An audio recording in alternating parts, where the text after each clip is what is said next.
ఓం శుక్లాంబరధరం విష్ణుం శశివర్ణం చతుర్భుజం ప్రసన్నవదనం ధ్యాయే సర్వవిఘ్నోపశాంతయే.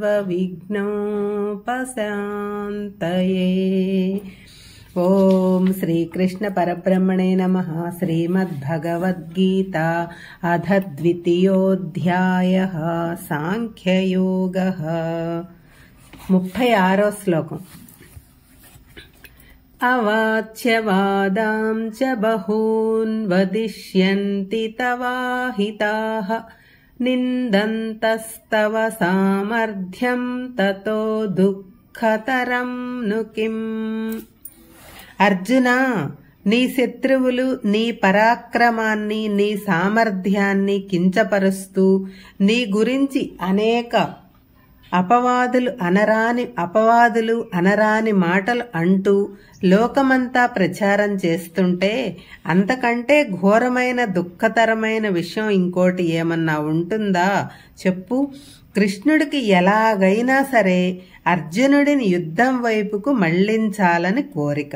అందుకని మరలా ఇలా అంటున్నాడు. అర్జున, నీ శత్రువులు నీవు అంటే గిట్టని వాళ్ళు, నీ ఉన్నతిని చూసి ఓర్వలేని వాళ్ళు, అసూయ పరులు నీ మీద లేనిపోని పుకార్లు పుట్టిస్తారు, అనకూడని మాటలు అంటారు. అలా ఒకసారి అని ఊరుకోరు.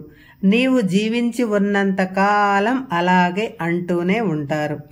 కనిపించిన ప్రతి వాడికి చెప్తారు. లోకమంతా నీ గురించి దుష్ప్రచారం చేస్తారు. నీ కీర్తిని గొప్పతనాన్ని అవమానిస్తారు. అది నీవు తట్టుకోగలవా? ఆలోచించు అని అనునయంగా చెప్పాడు కృష్ణుడు. 37వ శ్లోకం. హతో వా ప్రాస్యసే స్వర్గం జిత్వా వా భోక్ష్యసే మహీం తస్మాద్దుష్టిష్ట కౌంతేయ యుద్ధాయ కృతనిశ్చయః. అర్జున, నీవు ఈ యుద్ధంలో గెలిస్తే రాజ్య సుఖాలను అనుభవిస్తావు, యుద్ధంలో మరణిస్తే స్వర్గ సుఖాలు అనుభవిస్తావు. రెండూ నీకు లాభదాయకమే.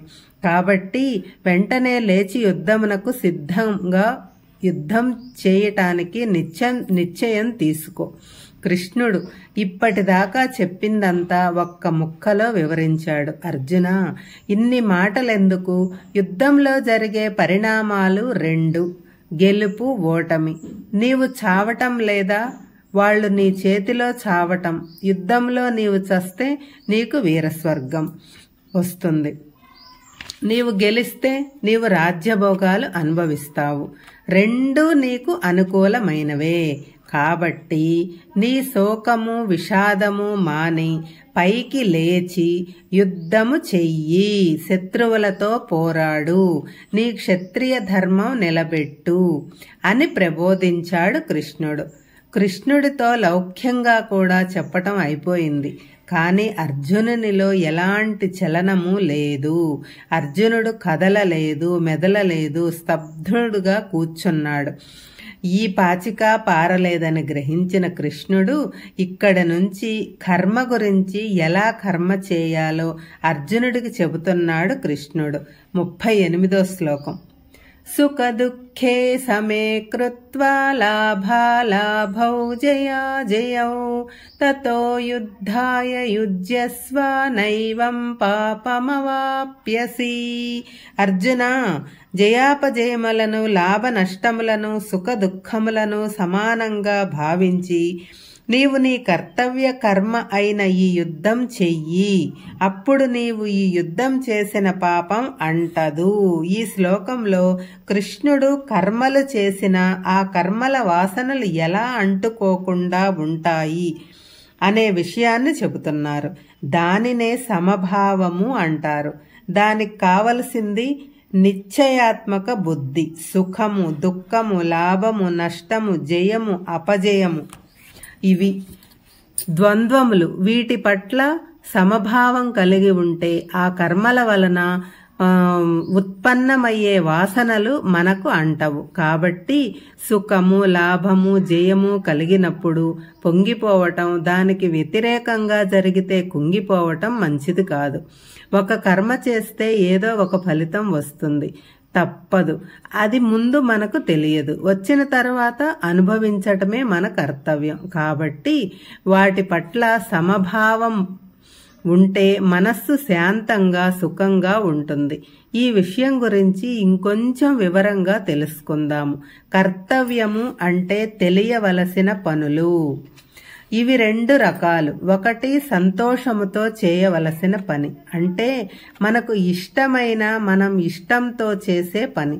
రెండవది మనకు ఇష్టం లేకపోయినా బలవంతంగా చేసే పని, దుఃఖమును కలిగించే పని. మొదటిది మనము ఇష్టమైన పని కాబట్టి ఇష్టంగా చేస్తాము. రెండవది ఇష్టం లేని పని కాబట్టి ఏడుస్తూ చేయాల్సి వచ్చిందే అని చేస్తాము. కానీ రెండూ చేయవలసిన పనులే, తప్పించుకోలేనివి కావు. కాబట్టి వీటి యందు సమత్వం పాటిస్తే ఏ చిక్కు ఉండదు అని చెబుతున్నారు భగవానుడు.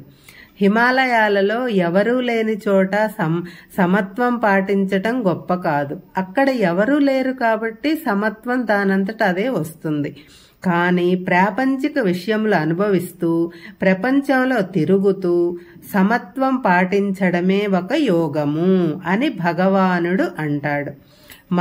మనస్సులో సమత్వం లేకపోతే అది ఆలోచించలేదు, మనస్సు పనిచేయటం మానేస్తుంది. అంతేకాని దేవుడు గొప్పవాళ్లకు ఎక్కువ తెలివితేటలు ఇచ్చాడు, నాకు తక్కువ తెలివితేటలు ఇచ్చాడు అని అనటం వివేకం కాదు. పరమాత్మ అందరికీ ఒకే విధమైన మెదడు, బుద్ధి, ఆలోచన శక్తి ఇచ్చాడు. కానీ దానిని మనం సక్రమంగా వినియోగించటం లేదు. కొంతమంది అసలు వినియోగించరు. మన ఆలోచనల్ని ధనం సంపాదించటం, సుఖాలు అనుభవించటం, వీటి చుట్టూ